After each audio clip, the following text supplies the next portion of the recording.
to Bucklesberry Lemonade, the podcast, where truth hides behind the veil and some voices refuse to be silenced. Tonight, we peer into one of the most unsettling cases to ever slip through the cracks of California's sun-soaked streets. This is the story of Dorothy Jane Scott, a single mother, a quiet office worker, and the recipient of terrifying phone calls that may have ended in her disappearance. It's 1980 in Anaheim, California. Dorothy, she's 32 years old, working as a secretary for a local head shop and a psychedelic bookstore. She's dependable, reserved, church-going, her life's focused on her job and her 4-year-old son, Sean. But for months, she's been getting phone calls. They're strange, menacing. A man's voice.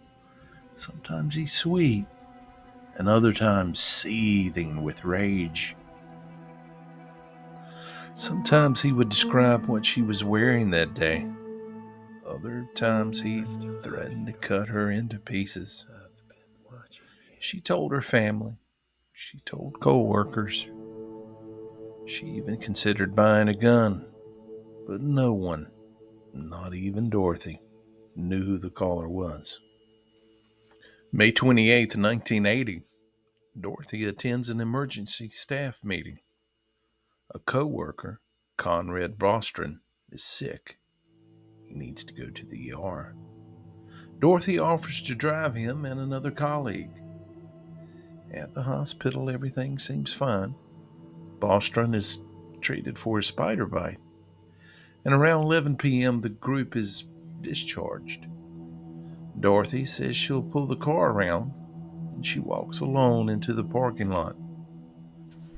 A white 1973 Toyota station wagon. Minutes later, her co-workers see her car tearing out of the parking lot, lights blazing. But she never came home. The next morning, Dorothy's parents report her missing. Hours later, they received a phone call. The calls, they don't stop for weeks, months, years. Always the same voice. Police tried tracing the calls, but they always came when Dorothy's mother was home alone, late at night, and they always ended too fast to track the call. 4 years later, August 1984, a construction crew finds charred human remains off Santa Ana Canyon Road, partially buried beneath a dog skeleton. A turquoise ring, a watch was also found. But the dental records, they confirmed it was Dorothy Jane Scott. Strangely enough, that watch that was found, well, it had stopped at 12:30 a.m. on May 29th, 1980, the very day that Dorothy vanished. But there were no signs of trauma, no suspect, and the cause of death, well, that was undetermined. Even after the discovery, those phone calls continued. So who was the man on the phone? Some believe it was a former co-worker obsessed with Dorothy. Others point to a man with a violent past, with claims that he had visited the store. But the strongest theory? Well, that someone was close, someone she knew, maybe even someone in the office. A man obsessed, watching, following, waiting. But yet, After more than 40 years, her case remains unsolved.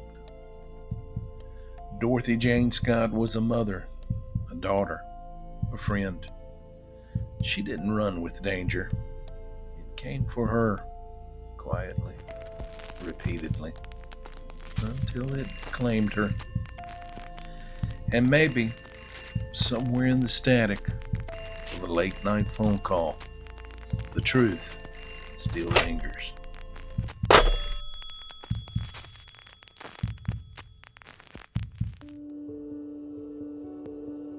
It was a quiet Wednesday morning in Kinston, North Carolina, February 28th, 1996. 50-year-old Tommy Lee Walters had just stepped out of his home on Heritage Street. He wore a brown coat over a plaid shirt, brown pants, white shoes. Outside his car, a 1979 Chrysler station wagon, he waited patiently. It was faded black, brown paint, North Carolina tag, FRA 1921. Tommy got in, started the engine, and just like that, vanished. That's the last confirmed sighting of Thomas Lee Walters. His family, they'd said he had been struggling in the days before, quiet, withdrawn, possibly depressed. But no one suspected he'd simply disappear. He left no note, took no luggage, and didn't tell a soul where he was headed. His car, it's never been found. No trace on back roads, nothing on logging trails, nothing by the ponds, the rivers, no hospital registries. It was as if man and machine dissolved into the Carolina night. Tommy wasn't just any man. He walked with a steel rod in one leg, an old injury from years past. Not the kind of person who could wander far on foot. That made his sudden disappearance all the more baffling. To those who knew Mr. Tommy, he wasn't the type to just up and leave without a word. Some believed he might have gone off to clear his mind. Others whispered darker theories about things that might have happened that night behind closed doors or on quiet country roads. What really happened to Tommy Lee Walters after all these years? The questions haven't faded, they've only grown louder. Over the years, the case has gone cold, but it's not forgotten. No dentals, no fingerprints, no DNA on file that we know of. Not even a lead. Just one man and a station wagon that rolled into the unknown. And it's time for answers.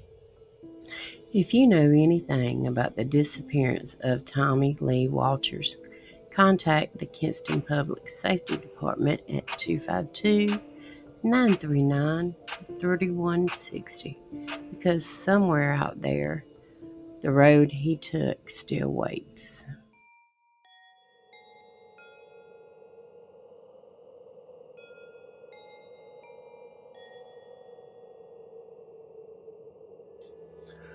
Welcome to another edition of Bucklesberry Lemonade, the podcast.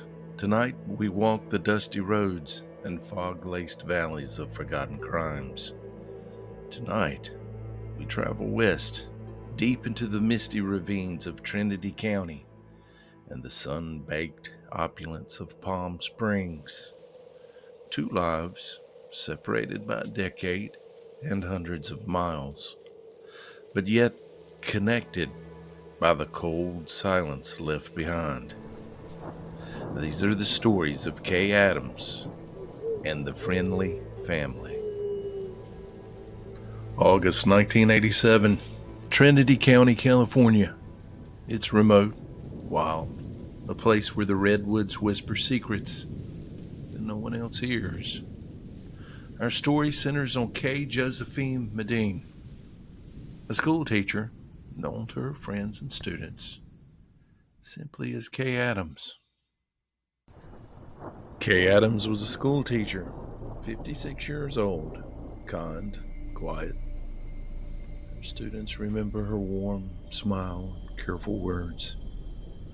But one warm August day, Kay, she simply vanished. Her home showed no signs of forced entry, no struggle, no note, just gone.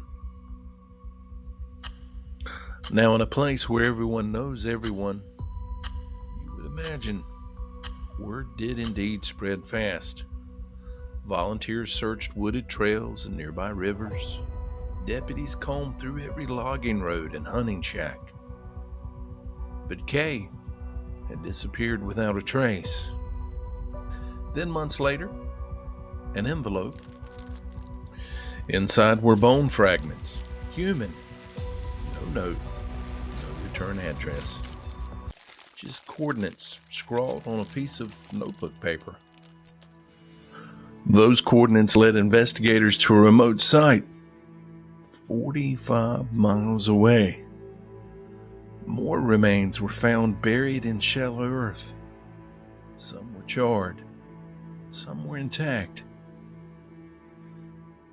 But they didn't scream of violence. They whispered of something very strange. Then in 1993, 6 years after Kay's disappearance, a human skull washed ashore at Trinidad Hit Beach, nearly 100 miles from Kay's home. It was stored and forgotten. Only recently, with DNA testing, was that skull confirmed to be Kay Adams. So what happened to Kay? Some say it was an obsessed admirer.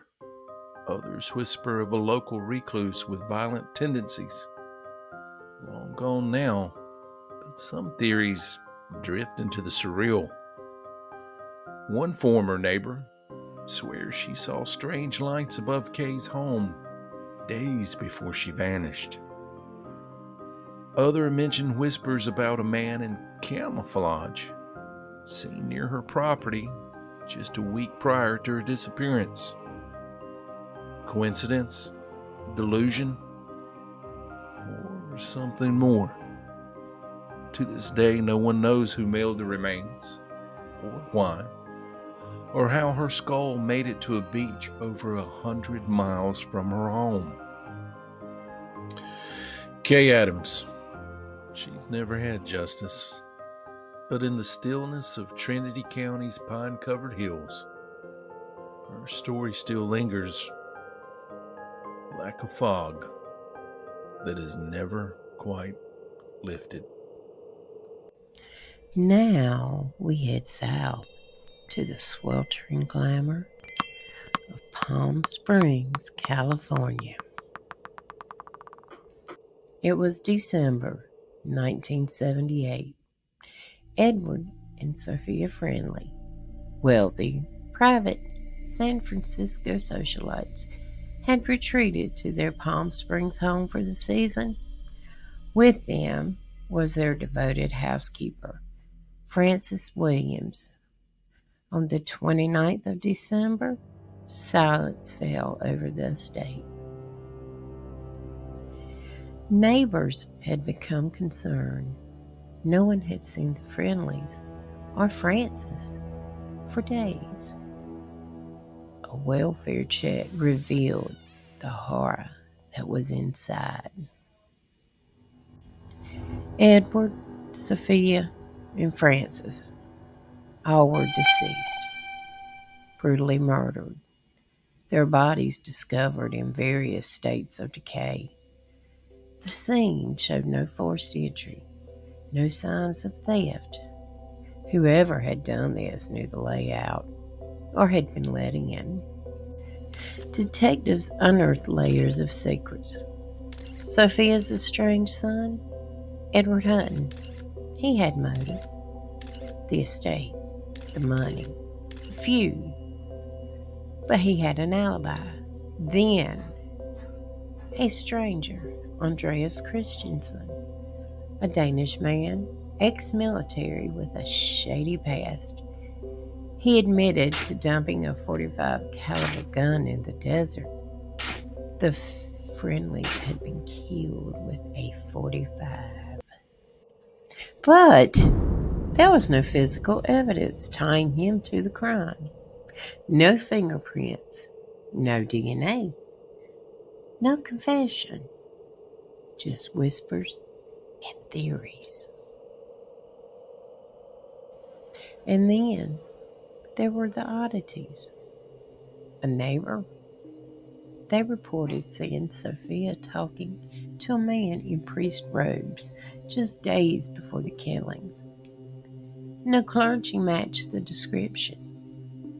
No churches nearby knew him. Frances, the housekeeper, had reportedly mentioned to a friend that she'd been hearing voices in the walls. And it gets stranger. One police report, buried deep in the file, mentioned symbols found etched under the friendlies' bed frames. Not Latin, not Hebrew. It was something else. The report was later retracted, explained away as vandalism. But former officers say they were told to drop it. No one was ever arrested. No one has ever been charged. To this day, the murders of the Friendly family remain unsolved. And in the golden light of Palm Springs, shadows still lurk behind stucco walls. Two lives, two mysteries.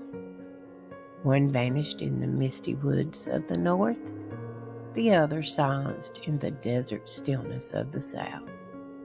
California keeps its secrets well, but the wind still whispers. Until next time, keep your lantern lit and stay curious.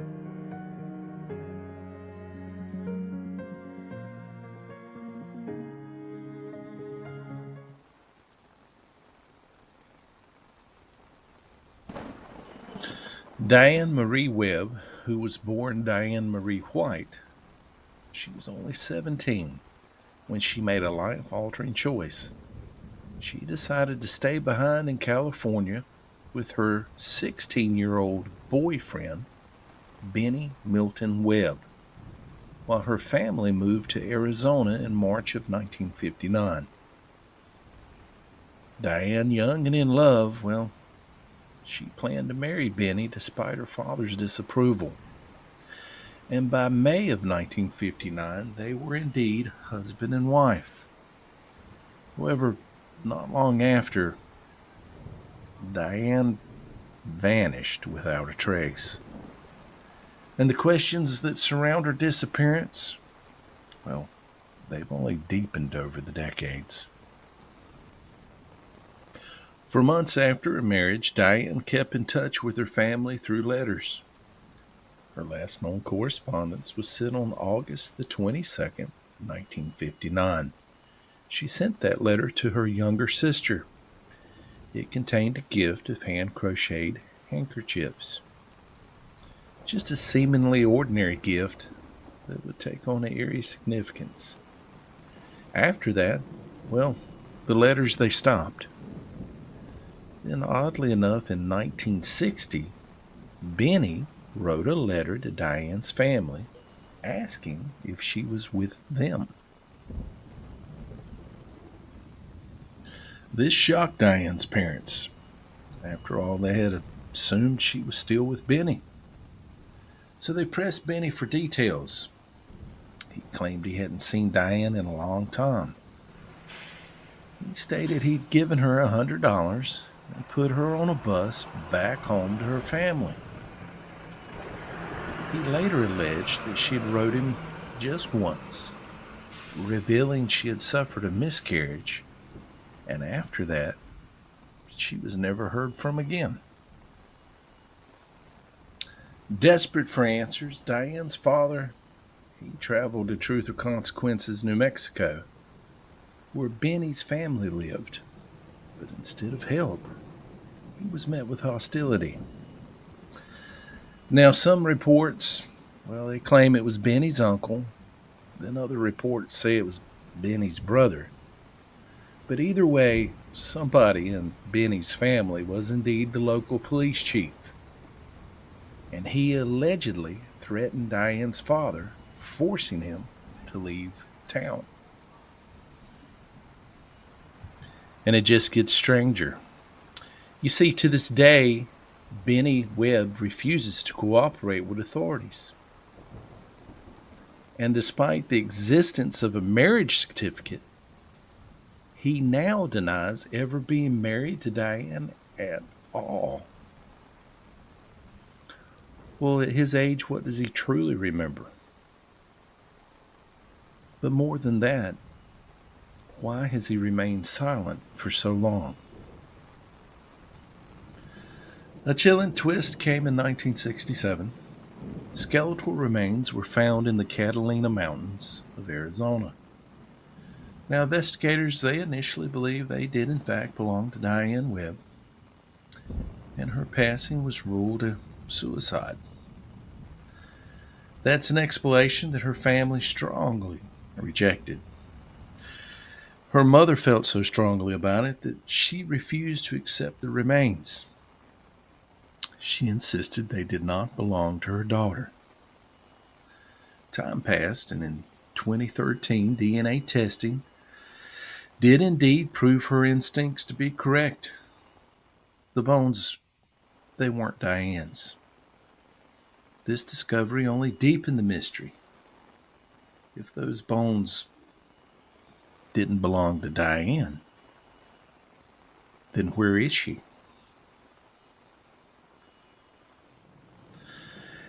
And now let's add another layer of strangeness. Some have noted that in the late 1950s, in Truth or Consequences, well, this was also home to David Parker Ray, the infamous toy box killer, who would become known as one of America's most sadistic criminals. Now, while there's no evidence linking Ray to Diane's disappearance, the fact that a known predator was operating in the same small town during the same era has led some to speculate. Still, any connection remains purely conjecture. If Diane were alive today, she'd be in her early 80s.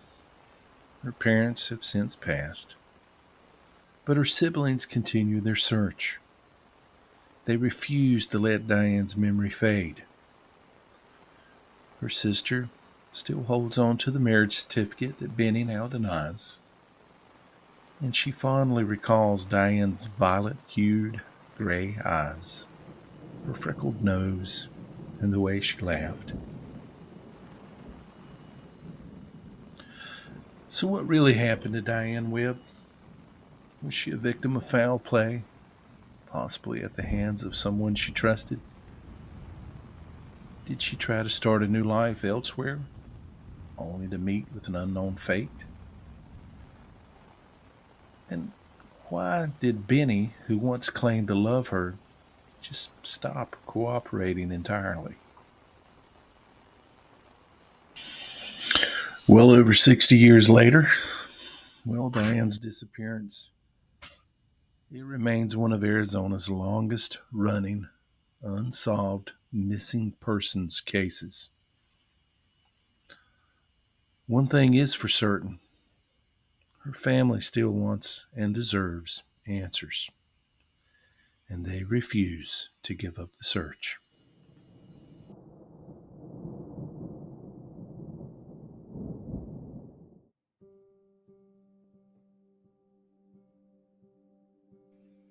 Joyce Elizabeth Harper, born on December 9th, 1945, was a 31-year-old woman residing in Potrero, California, a small community near the Mexican border.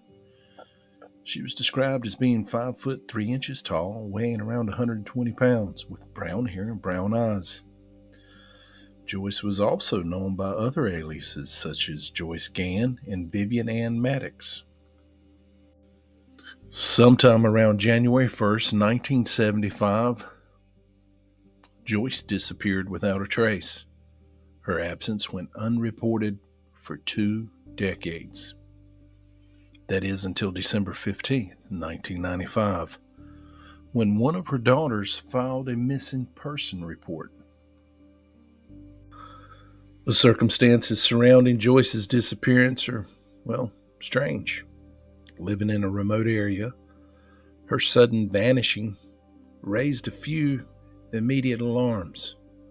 However, the lack of early reporting and scarce details have hindered investigative efforts, leaving her case cold and cloaked in mystery. It just gets stranger.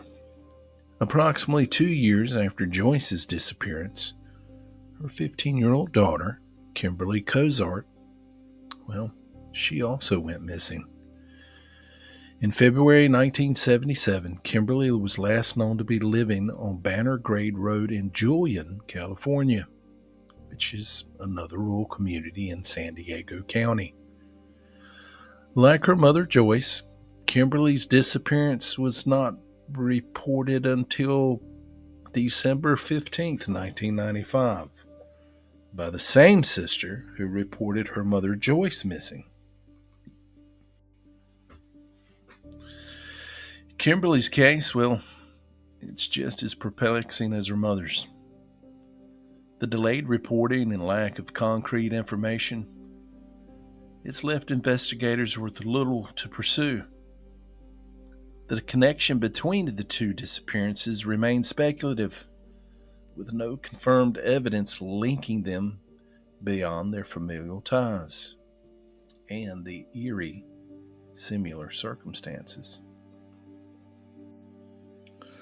Several theories have emerged over the years regarding the disappearance of both Joyce and Kimberly. Foul play. Given the sudden and unexplained nature of both disappearances, some speculate that maybe foul play was involved. The rural settings, the errors limited communication, well, that could have facilitated such actions without immediate detection.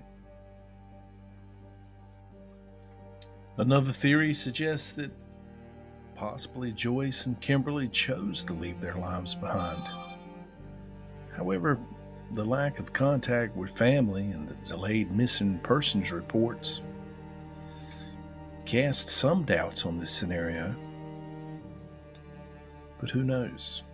Can it really be ruled out? And then, considering Patero's proximity to the Mexican border, some speculate that their disappearances could be linked to cross-border criminal activities that were very prevalent during that time. And then we have another issue, or a speculation. Was it domestic? Could there have been a problem in the home? Is it possible that underlying family or personal issues led to their disappearances? However, without concrete evidence, this remains conjecture at best. But why so late in reporting them? 2 decades. And then they go missing 2 years apart? Strange. Strange indeed. The significant delay in reporting both disappearances has been a major obstacle. Vital evidence that could have been collected shortly after the vanishings, that's lost over time. Additionally, the lack of dental records and fingerprints for both Joyce and Kimberly, it's further impeded identification efforts. However, despite these challenges, the San Diego County Sheriff's Department continues to seek leads. Both cases are open, with some DNA samples available for comparison. Investigators urge anyone with any information to come forward, hoping to shed some light on these enduring and strange mysteries. For the family of Joyce and Kimberly, well, the decades have passed with lingering uncertainty and grief. The daughter and sister who reported them missing in 1995 have sought closure, yearning for answers to the fate of their loved ones. The community has too. The community remains haunted by these unresolved cases, emblematic of the many missing persons whose stories fade with no resolution. In conclusion, the disappearances of Joyce Elizabeth Harper and Kimberly Cozart, they are poignant reminders of the complexities and challenges inherent in missing person cases, especially when crucial time is lost. Their stories underscore the importance of timely reporting and thorough investigations. As the years roll on, the hope still persists that new information or advancements in forensic science may one day provide the answers that their family and community have long awaited. And you, dear viewer, if you have any information regarding these two cases, please contact the proper authorities.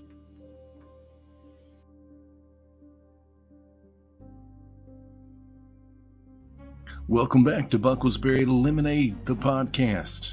I'm your host, Tim, for the evening. Lisa is off tonight, so I'm flying solo.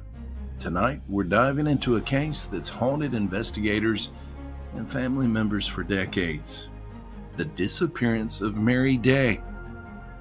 It's a sad story filled with abuse, a mysterious reappearance, and lingering questions that just may never be fully answered. This is the story of Mary Day, a young girl whose life was tragically cut short, leaving behind a legacy of unanswered questions. Stay tuned, guys. This is going to be a good one.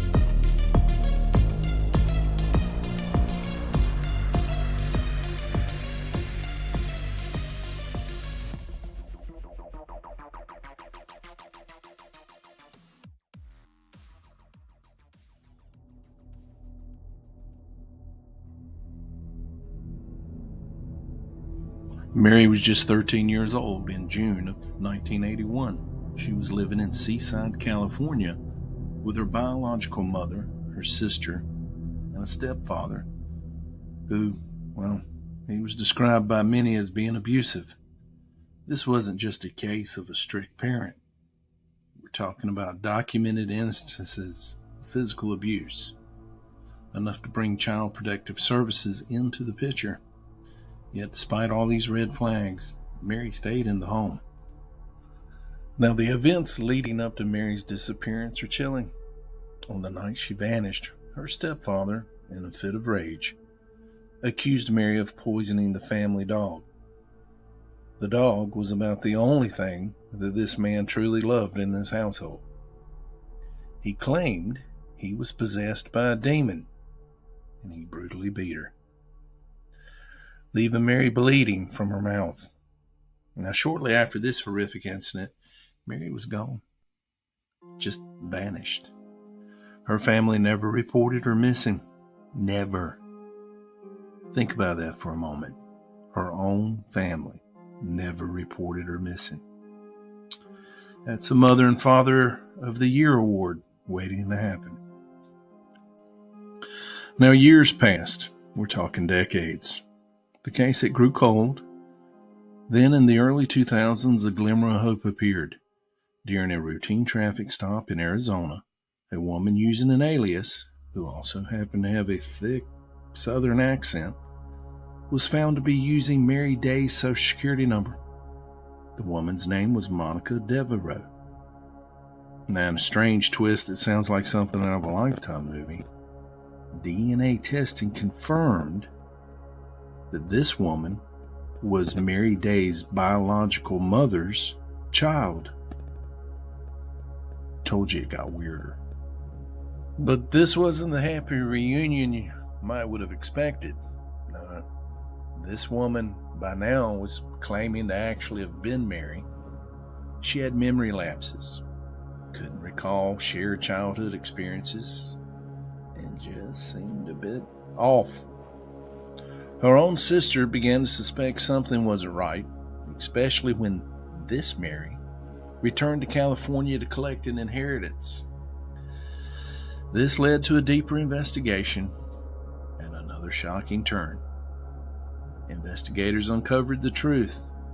This woman, well, she was the secret daughter of Mary's mother and her stepfather, adopted and essentially hidden away. It is believed she was coerced into stealing Mary's identity, possibly to help her parents evade prosecution for Mary's presumed murder. Now let's go back just a second. You remember that detail about the dog being poisoned and about the violent beating? Mary's sister recounted how after that night, their parents warned them to stay away from a particular part of the yard and to never speak of Mary again. Decades later, cadaver dogs were brought to that very same spot, and they alerted to a specific location. When the investigators dug, they found a small shoe. Too small to belong to a 13-year-old, but this discovery fueled suspicion that Mary was indeed murdered and her body moved, and then the shoe somehow left behind as a grim reminder. Now here's where the story gets even more complicated. You see, facial recognition software was used to compare a photo of Mary from 1981 to the images of the woman from Arizona claiming to be Monica Devereaux. You guessed it. The results were a near match. This raised the possibility that the woman was indeed Mary Day, and that her memory issues were a result of the severe trauma she suffered as a child, compounded by possible alcoholism later in her life. Some believe she needed Mary's identity to access government benefits due to severe health issues. Tragically, this woman, whether she was the real Mary Day or Monica Devereaux or not, passed away from cancer years later, taking her secrets with her. So, what do we make of all this? Was Mary murdered by her abusive stepfather? Was the woman in Arizona truly Mary, a victim of unimaginable circumstances, who simply wanted to escape her past? The truth, well, it remains elusive. The case of Mary Day is a chilling reminder of the darkness that can lurk behind closed doors, the secrets that families keep, and the enduring power of unanswered questions. Thank you for joining me today on Bucklesberry Lemonade. If you have any information about the disappearance of Mary Day, please contact the proper authorities. Until next time, stay safe, and remember, sometimes the quietest of shadows hide the deepest of secrets.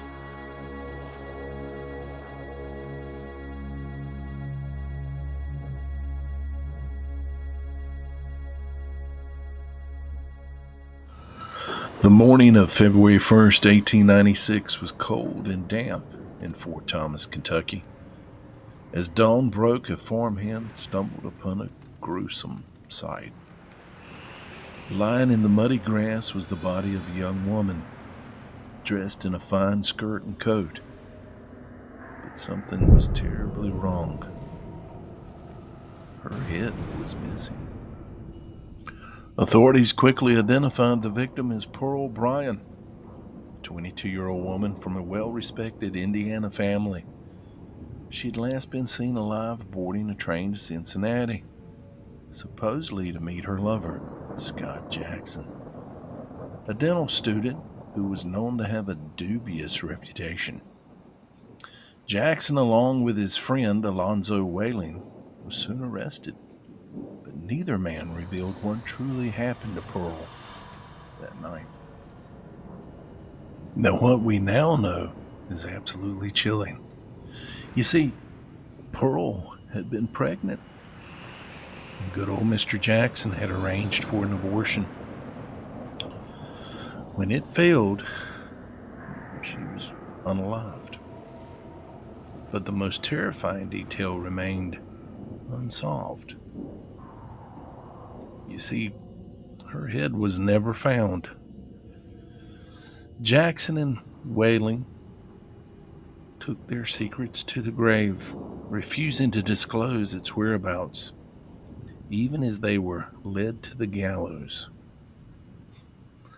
Now, there were whispers of dark, occultic rituals.